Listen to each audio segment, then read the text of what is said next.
for sticking out to the almost second to the last talk. As was mentioned, so the title of my presentation is Laboratory Science to Support Risk-Based Quality Assessments. And this whole concept of quality assessments, I hope to show you, and this was something that our OPQ director, Dr. Kapcha, mentioned yesterday, is really how review and laboratory divisions, as well as other divisions, are all impacting the materials submitted to the agency. I am actually based out of St. Louis, but half of our office in St. Louis, half of our office is here at the White Oak facility down the street. But I'm really happy to be representing OTR up here, and thank the staff for the invitation. So OTR has a science and research program. And the science program is aimed primarily at looking at problems that are at hand in front of us right now, particularly consumer complaints and public health issues. I know this was covered in some of the presentations yesterday afternoon, where patients contact the agency.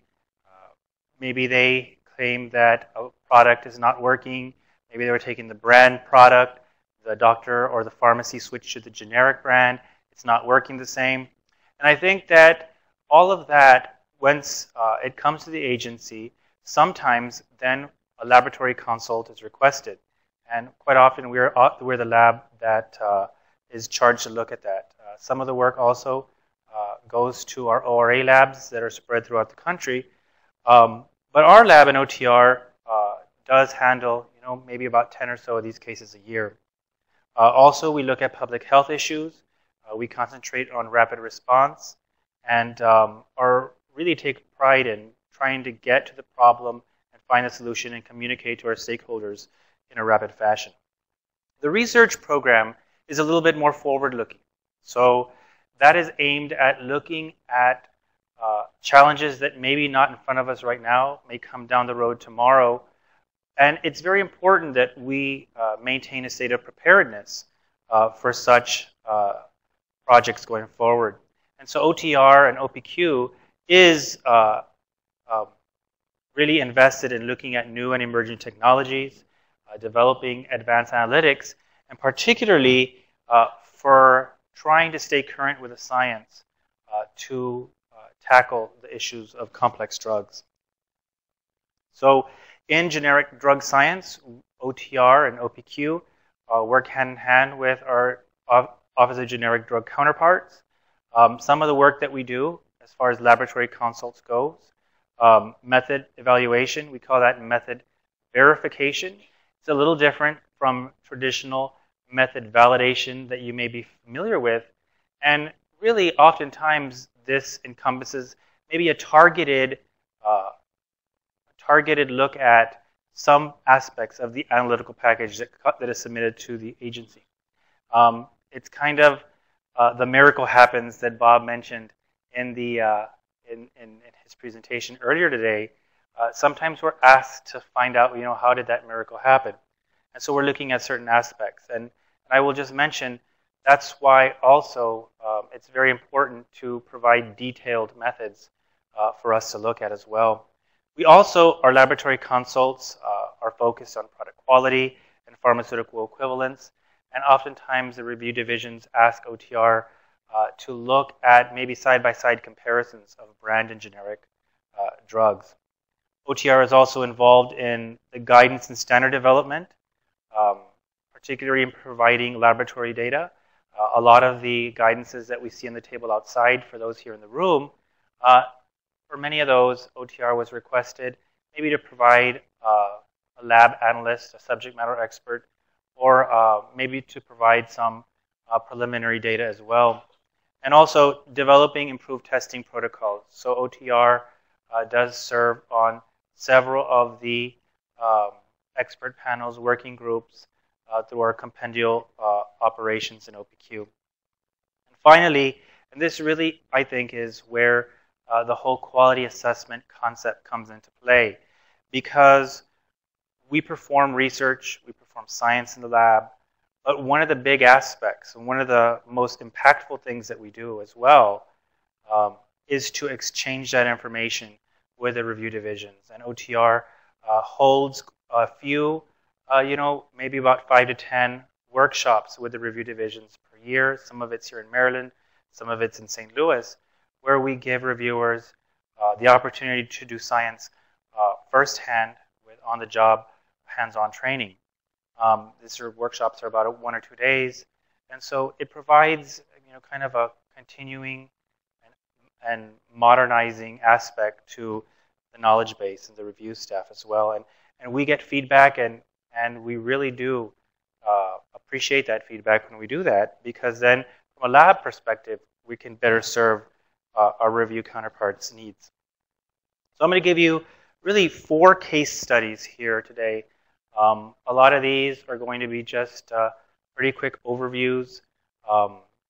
Many of these could probably be 20-minute presentations themselves, but I do encourage you that slides will be available, and certainly a quick Google search of some of these will get you the paper that's associated with many of these issues.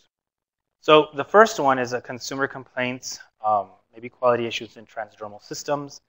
Secondly, we'll move on to enteral feeding tubes, and particularly some of the aspects that are observed in clinical settings. We'll also look at emerging tools, particle profiling in nasal spray drugs. And finally, as part of the research program, trying to move more towards biorelevant dissolution methods and looking at the effects of contraction on drug release. So for the first case study, it's on transdermal drug delivery systems. And I thought that Dr. Chasen yesterday mentioned and really covered a very interesting and very, really, it crystallized just how real the problem is in his patch example, where the generic drug patch, I think, was maybe 2 or 3 times the surface area of the brand name drug. And so transdermal drug delivery systems come in all different shapes and sizes. And one of the areas that's often something that we look at is the release liner. And the release liner can come in the same size as the transdermal system itself or be larger. And you see the array of different examples here in the slide.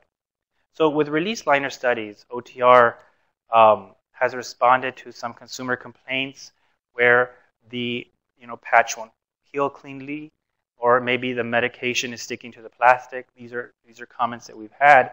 And we actually perform laboratory studies. We have devices, some are custom, that we have built over the last 15 or 20 years that the St. Louis lab has been able to develop that methodology. Also, we perform consults from the review divisions. Sometimes we're looking at side-by-side comparisons, interlaminal adhesion studies between the brand and generic formulations.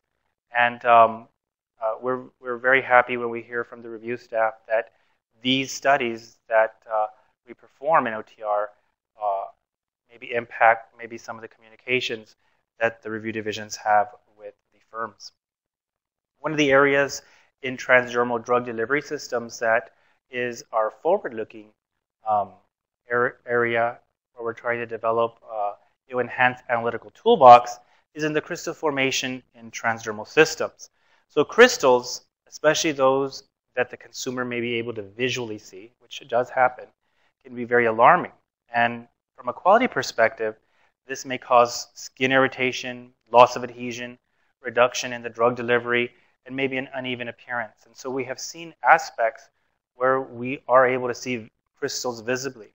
And from a laboratory perspective, one of the things that we try to do is try to develop a technique, and here is a scanning electron microscopy, SEM Raman technique, where we can look at both the image of the crystals and also the chemical fingerprint, which is shown at the bottom panel simultaneously. In the second case study, this is enteral delivery of proton pump inhibitors. Certainly, we probably all have some experience or know somebody that may take these medications daily because it is one of the most widely prescribed drugs in the US. And primarily, it's used to manage acid-related disorders. So we see an example here of the brand name drug, Nexium, on one side. And we also see one of the patients, a pediatric patient, that has been fitted with an enteral feeding tube.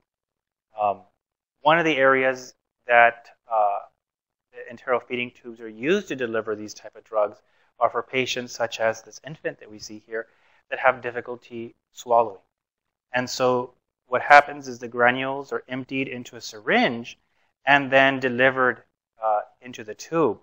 And what's unique about this specific case, which we have several papers cited on here, including a paper of our own in the next few slides, is that the granules inside the capsule are enteric-coated. And so one of the things that we did a laboratory investigation on, what happens with the enteric coating as a result of the clinical preparation.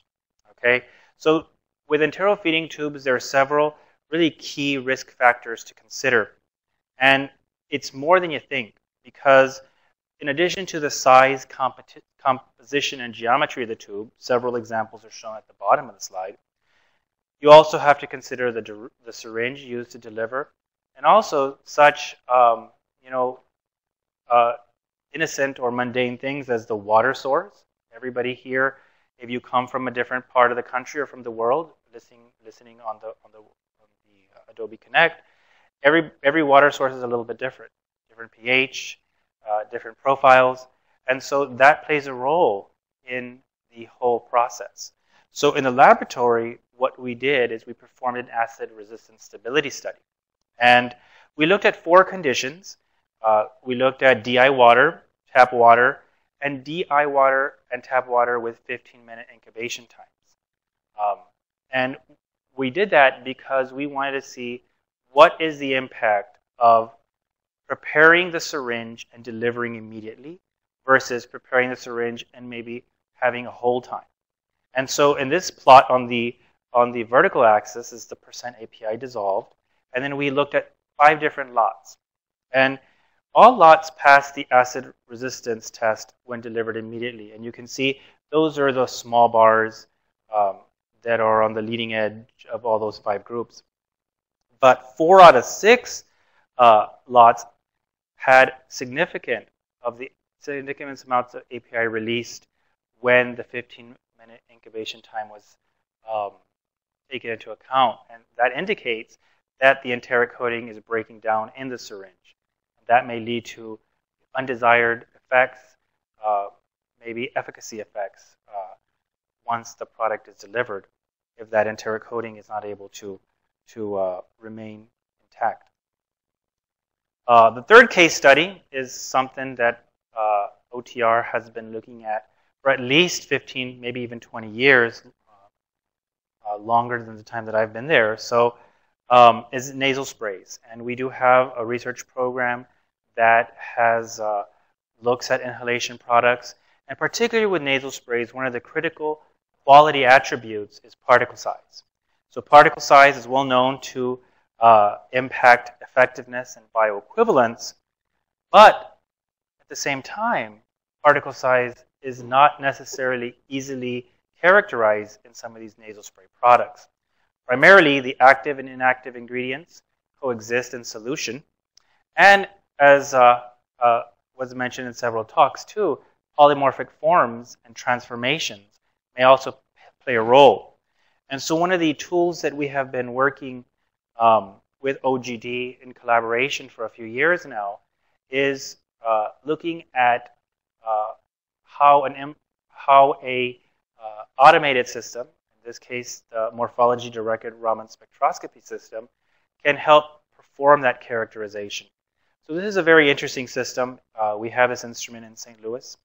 And it's interesting because once you get the experiment running, it's a set it and forget it technique. The problem is building up the expertise to get it running and then looking at the data analysis once you have 8 hours worth of data to look at. The morphology screening portion of this test is used as a classification. So you can use any number of parameters, convexity, circularity, contrast ratio, to filter out the particles And then once you determine how you're going to filter out the particles, because you may find thousands. We're talking about 10, 50,000 particles. Then you can request the automated system to look at and perform chemical identification of these particles. And in this slide, we see 3 different chemical fingerprints. We see the excipient in the blue panel at the top, and we see 2 different polymorphic forms. Now, to the naked eye, I know there may not be a lot of spectroscopists in this room or in our virtual session. They may look similar, the second and third panels. But one of the areas that we're able to see differences is circled there, where the different polymorphic forms have a unique characteristic. And this is all something that we've been able to look at formulated products to identify different polymorphic forms, and been able to also, I know industry uses this, and the FDA has been able to use this as well in some of the consults that come into our lab. And finally, this is the last case study. This is with nifedipine extended release tablet dissolution, another area where we have collaborated with the Office of Generic Drugs for a number of years. So here we have 2 different products. We have the brand name product, product A, which is an osmotic pumped delivery system, and a generic product, product B, which uses a polymer matrix formulation.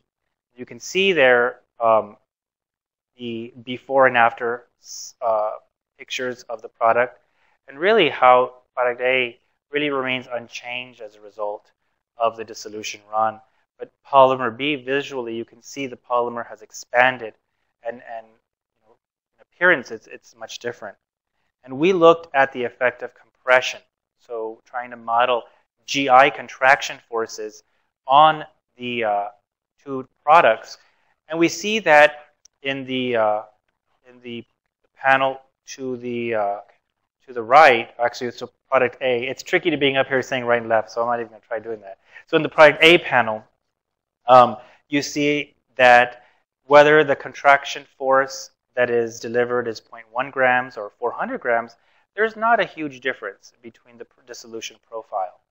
Now, in the case of product B, you see that the 0.1 gram and the 400 gram compression forces lead to vastly different release profiles, with the blue line, the blue trace in the product B panel, to be twice as much as the green line, the green dissolution profile.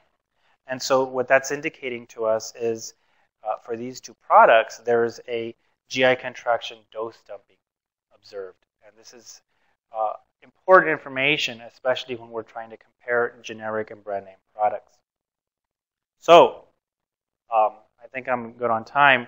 But like as I mentioned, a lot of these, I went pretty fast, but you'll be able to look at the slides, and if you have any information, I don't think it's too hard to find us for questions.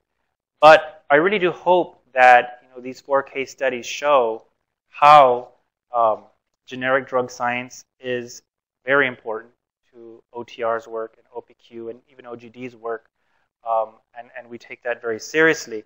And it's very important for science and research aspects to be part of our laboratory science, because we're not able only to respond to the project in front of us, but also be proactive in being ready for what's coming tomorrow. That's not always on the radar. And really, I think that I do appreciate your time. I think there's going to be, here's some of the scientists that were involved in each of these aspects. That's our lab in St. Louis, but I really do appreciate your time.